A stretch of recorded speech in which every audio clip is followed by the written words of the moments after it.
fan score. I think he just came by to place a ward. We'll die for it, but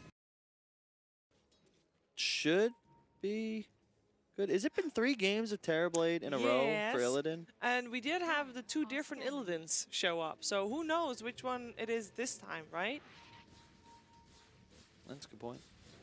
We won't know until later on. That's the beauty of it. That's the game of Dota right here. This makes our job so complicated. It's not black and white, that is for sure. The grid there holding BCC in place, but he still has to be able, has the time to jump away afterwards with the orb still going on with level 1. Yeah, I like the gaze, I guess. I like that he maxed silence. It's really good in a game like this. You can prevent the Huskar from, like, it just, there's a lot of heroes that you want to stop from spellcasting as a puck. It gives you that little bit of time to reposition to ensure you don't just feed immediately 3 versus after. 3, Naive might be in some trouble with BCC teleporting in. He is trying to make the odds go into his favor, and Naive getting shielded nice up. coil. Dream coil there as well, indeed. Holding Slayer in place. All right, that was not necessary, G, but, you know, it's okay. He wants the last hit. At 165 gold, you can buy some tangos and a clarity with that. It's big. But no, that's actually, I mean, it's a relatively short cooldown, just a minute. And they get a lot of pressure. I like that play. They smoked for that, and it was around the catapult wave. Really important to try and get that extra bonus damage on the tower. It should possibly be able to secure it, but it's tough. Huskars are respawning. You know what is a big difference in this game, actually? Zayaj is level 4, Slayer's level 4, and on the other side, you already got Air Spirit being level 6, and level 5 on the Undying as well. Level-wise, Old But Gold is doing quite well for themselves. Definitely compared to Pango. Kuman with an edge on Illidan as well. It's kind of surprising, but that's just the strength of CK. You know, it's a reason it was picked once again for Ghost Stick. This hero was banned in almost every game I saw in the NA minor qualifiers, and there's good reason for that. After the changes, especially the buffs to Midas specifically, this hero seems real powerful. He's just gonna kill this tower with 2 heroes underneath it. Oh. Maybe not. Maybe not. But at least, I mean, you're forcing a third. That is the state right now. We do have the CK being backed up, though. There's quite a few people of the Pango on that side of the map. In the meantime, Antimage is still farming, and he is still on top of the net worth. Overall, this game is still being kept fairly even with kills happening left and right. Towers, every tower is still standing for the moment. We do have Shadow Demon actually trying to find a pickoff here up the high ground. Naive, is he ready to jump forward?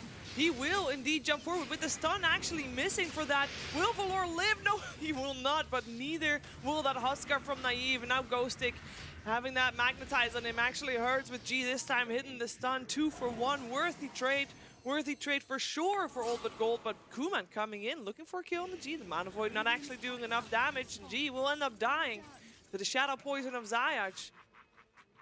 With G being there, or with Kuman being there for the kill, who do you favor? I guess still mid Old But Gold, but because they get 2 cores over core and support, but it did force some, and Terrorblade can farm constantly, so yeah, it's Old But Gold. The troubling factor is the Shadow Demon effect with the CK. It just, you know, instead of a Pangolier to complement this Animage, you have a real stun, and more importantly, a hero that'll scale easier and can run in and be your frontliner, along with the Huskar. It's just an easier game for Kuman to play, and most notably, the 2 supports. Shadow Demon might actually be able to get the disruption off on the Terrorblade, because he's not going to just be fearing for his life as this whole team's frontline melts away. He's left exposed, alone in the river somewhere. So Ghostic is the front line, or Huskar, because Huskar was Naive, just jumped in, just no fear, just go. Yeah, it's just a natural way to play the game exists, whereas in the first game of this series, it just felt tough for Pango to do anything. You had an AM constantly off map, and then you have these 3, 4, 5 squishy indie heroes just watching. Ghostic is the target of a lot of hatred for Old But Gold. They are rotating all their heroes to this bottom lane. Shadow Demon is on his way as well. At least Antimage is farming top, but he has a tower to teleport to still. If there is a fight, though, it will be without this Shadow Demon. Now Ghostic looking for his target. Silence for the moment again, getting stunned up again. Lich Ultimate not really doing all too much, and that's the 2nd kill for the side of Old But Gold. And they should be able to just finish the tower off the back of it, but at the same time, this is what we saw yesterday. There's a Huskar and an Animage, and neither one is looking to get involved. Yeah. So why take this fight, no Pango? Like, why? Why do it? The 2 cores, Naive. I guess Naive is playing also the way that he would normally in a career. Because should he have gotten involved there or not? Or did he make the right play? I'm fine with the decision, because as soon as you're initiated on, that tomb goes down. The one hero dies, like everyone's gone. I'm surprised that the Huskar went treads over FaZe. I feel like FaZe is too good to pass up on the hero, but it's not something I really play very often. So, I mean, Kuman's game great. He will continue to skyrocket up in the net worth. He's got to just make sure he continues to play mistake-free, because he still dies to an Earth Spirit plus Puck plus Lina quite easily. Late game, you will get outscaled by the Terrorblade most likely, but for now, you're feeling good. But you can maybe itemize for that as well? Are we going to see him go for, I mean, we see here, there's no BKB or Lincoln's in his, on the horizon for him, but do you feel like he should go for either one of the two? Lina has a lot of magical damage as well as Puck and Earth Spirit. I think it might be a BKB Animage game, to be honest. You got so many stuns on the enemy lineup, and more importantly, that Puck coil now leashing you, thus preventing your blink.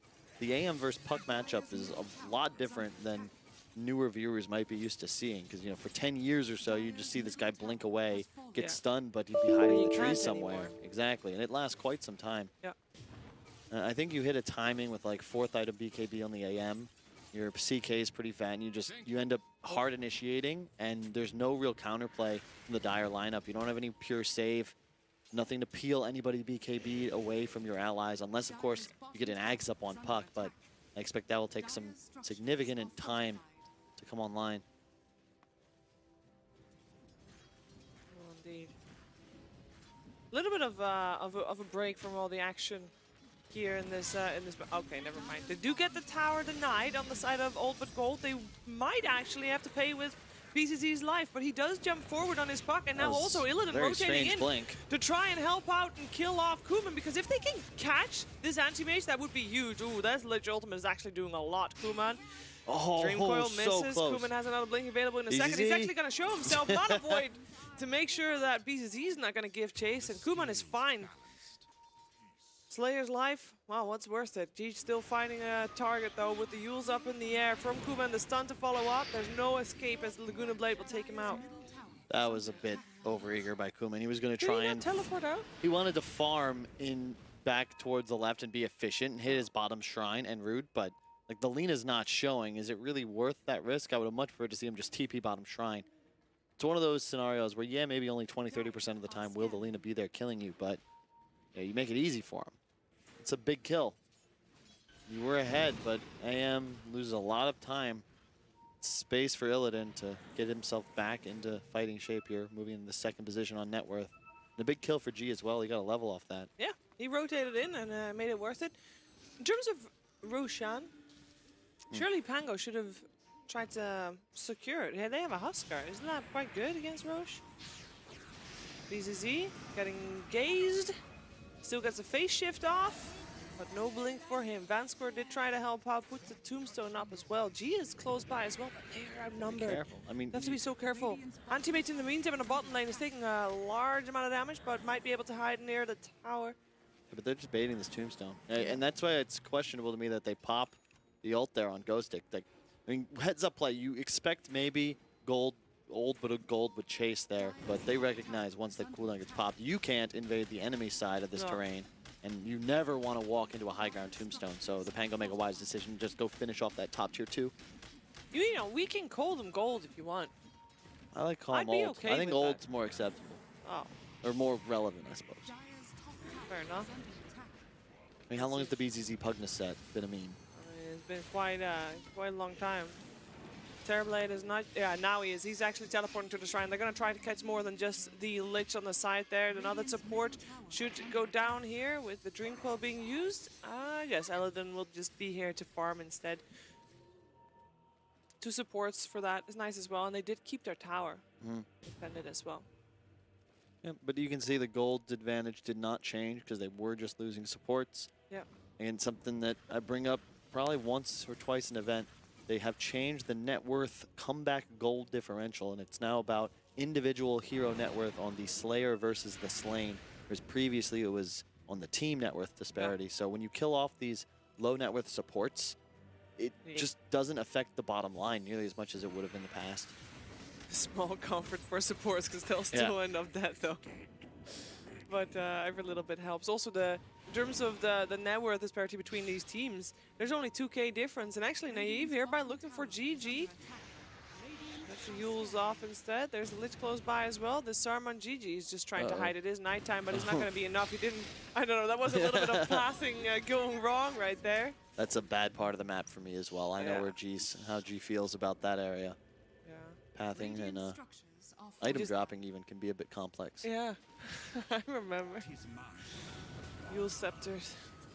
Or, I don't know, sometimes you just don't want them, right? Yeah. Yeah. I like the Veil.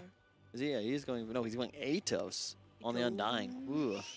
Why? I guess more follow-up for Lina? You know, to anyone watching who's considering becoming an analyst, if someone's buying Atos, an appropriate response is always, wait, why is he doing that? No, because if there's a Pudge in the game, you got like, more hooks. No, it's...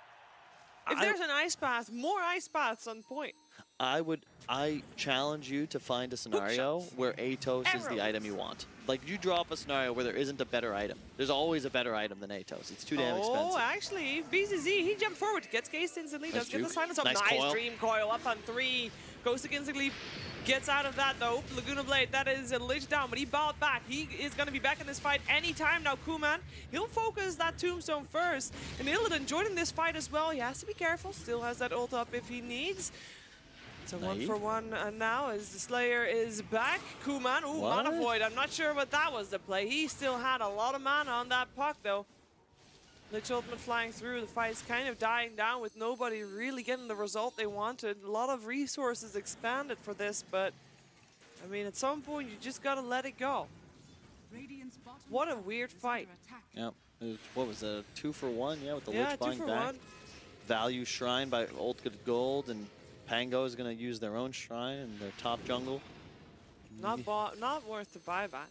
No, but both the advantage for the Pango is just that the AM's farming patterns are more efficient than the Terrorblade for quite some time, especially the way Illidan's playing. Like, he's still farming with illusions versus like farming